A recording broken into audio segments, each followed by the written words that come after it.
The British Columbia Institute of Technology acknowledges that our campuses are located on the unceded traditional territories of the Coast Salish nations of Musqueam, Squamish, and Tsleil-Waututh.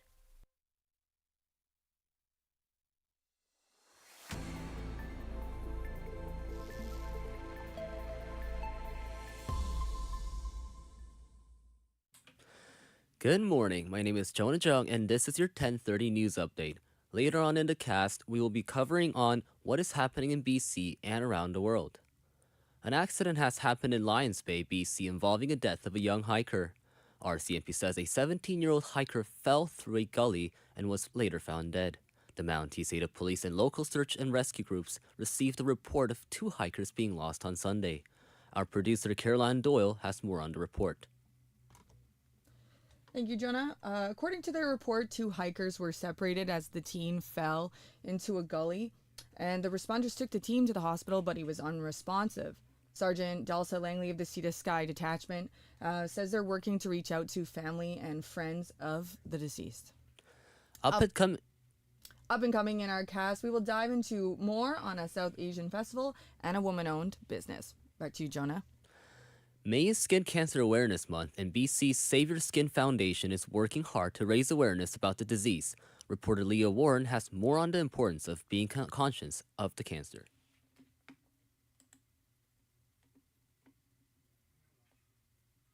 In 2003, North Vancouver resident Kathleen Bernard was diagnosed with stage 3 malignant melanoma. In 3 years' time, her cancer had spread to her vital organs, and if it weren't for a clinical trial in Alberta, she may not be alive. Her journey with skin cancer led her to establish the Save Your Skin Foundation, a patient-led non-for-profit that provides nationwide education, advocacy, and awareness initiatives. Save Your Skin works to provide every Canadian access to the skin cancer treatment they need.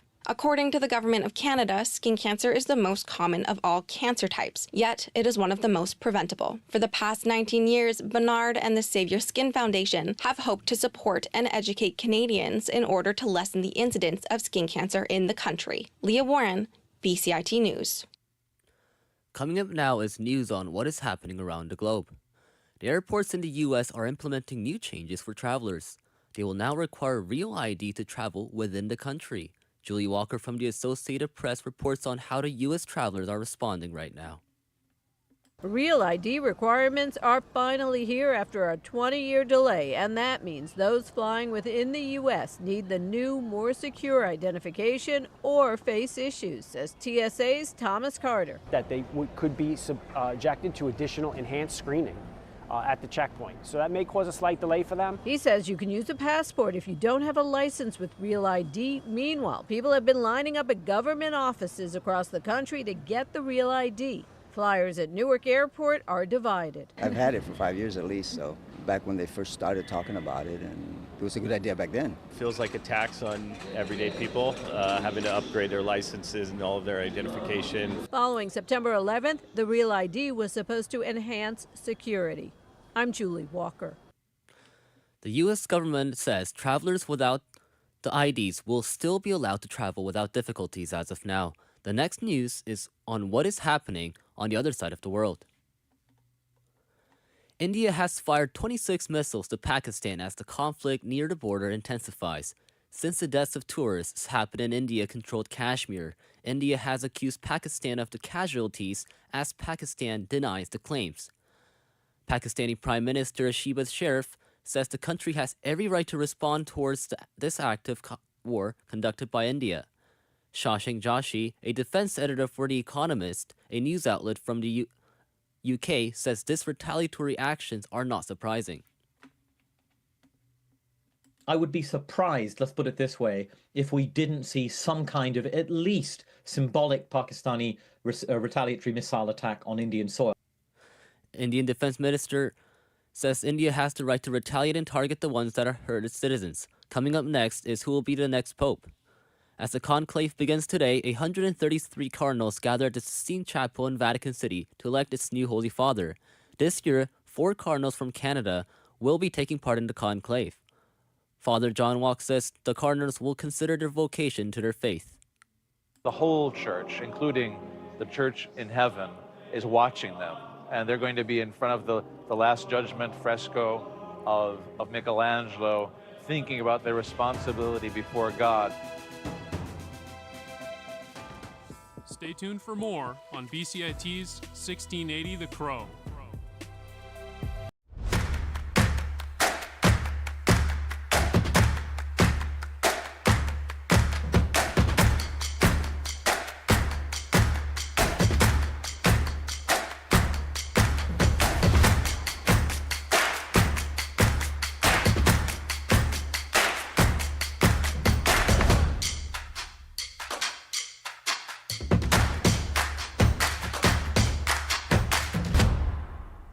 Everything is changing to digital. Everything is online.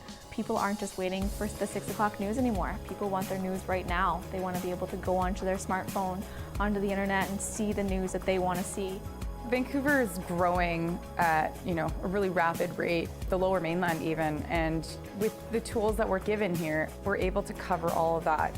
Welcome to BCIT Magazine. I'm Radhika Sikakane. In the program, they really leave it up to you. I mean, the help is there when you need it, figuring out how to use the programs like Premiere, Audition, and figuring out how to use the cameras. But it's up to you to sort of experiment and figure out what you can do when you go out in the field. They brought candles and flowers to remember the student who lost her life yesterday. Theresa May says the international community condemns Moscow. They really make sure that you know the basics and you are able to put out a quality product. I'm Brady Tretnero. And I'm Radhika Sikakane. Thank you for tuning in to BCIT Magazine.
Welcome in to BCIT's The Crow. This is your 1040 Sports Update. I'm Elijah Ford, and here's what's happening across our favorite pastimes. The Utah Hockey Club is no more, as Salt Lake City's NHL team has announced their new nickname will be the Utah Mammoths. Owners Ryan and Ashley Smith unveiled the franchise's permanent name Wednesday after more than a year of fan input and voting. The original fan favorite, the Utah Yeti, was taken out of consideration when the cooler company bearing that name could not come to a copyright agreement with Utah ownership. Mammoth are wearing the same black, light blue, and white color scheme. Staying in hockey, the Edmonton Oilers came from behind to beat the Vegas Golden Knights 4-2 in Game 1 of their second-round playoff series. The Oilers trailed 2-1 heading into the third period, but produced a fifth straight comeback win this postseason in NHL record. Edmonton head coach Chris Knobloch wouldn't mind his team scoring first, but says it's the finish that's important.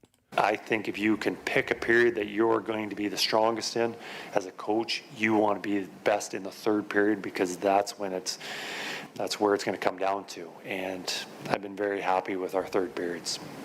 Just before that contest, the Washington Capitals and Carolina Hurricanes battled in Game 1 of their second-round series. The contest remained close throughout despite the Capitals being outshot and outchanced for the majority of the game. Jacob Slavin scored in overtime as the Hurricanes beat the Capitals 2-1. The Capitals will have a chance to tie the series tomorrow. Looking forward in the NHL, Maple Leafs goaltender Joseph Woll will get the start in Game 2 of Toronto's second-round playoff series with Florida on Wednesday. The 26-year-old replaced Anthony Stolarz midway through Monday's opener after Stolarz took an elbow from Panthers center Sam Bennett. Woll stopped 17 of 20 shots off the bench as the Leafs held on for a 5-4 victory. Head coach Craig Berube left the door open for Stolarz to play in Game 2 at Tuesday's media availability. Obviously so scary with the way Anthony left last night. What's your sense of how he's doing today? He's doing well. Yeah, he's here. Doing good. So. Moving to basketball, Tyrese Halliburton made a step-back three-pointer with 1.1 seconds remaining to stun the top-seeded Cleveland Cavaliers 120-119 to take a 2-0 lead in their Eastern Conference semifinal series. Halliburton proved his clutch gene once again, scoring 11 of his 19 points in the final 12 minutes.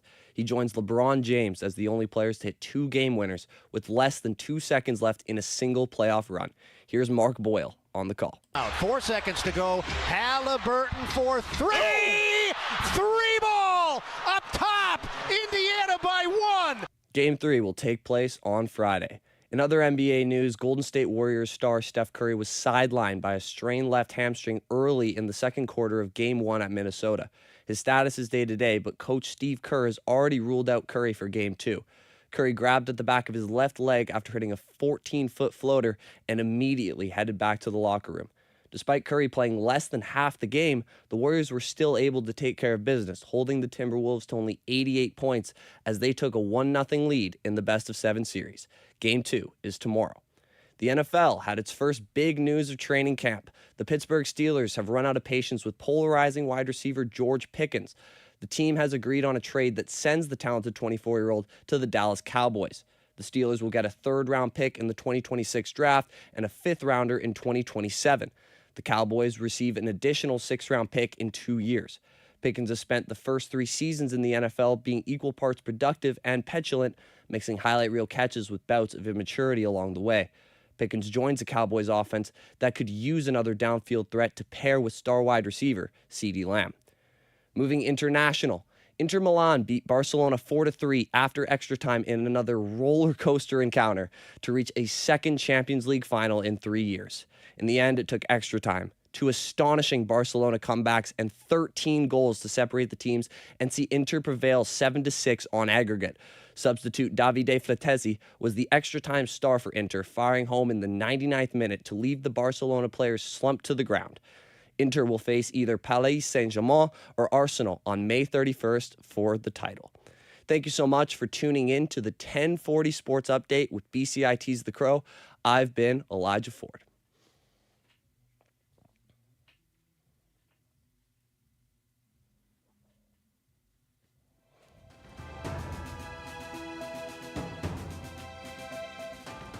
Stay tuned for more on BCIT's 1680 The Crow.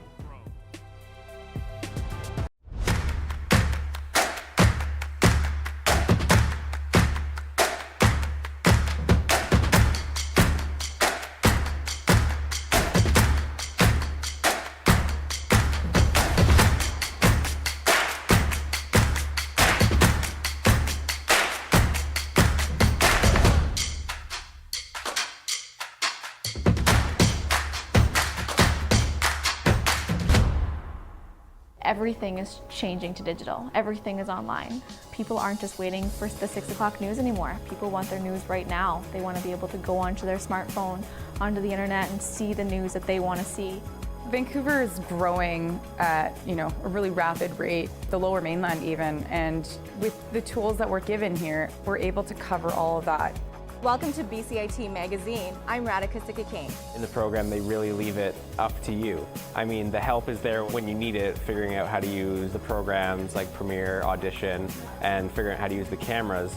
But it's up to you to sort of experiment and figure out what you can do when you go out in the field. They brought candles and flowers to remember the student who lost her life yesterday. Theresa May says the international community condemns Moscow. They really make sure that you know the basics and you are able to put out a quality product. I'm Brady Tretanero. And I'm Radhika Sikakane.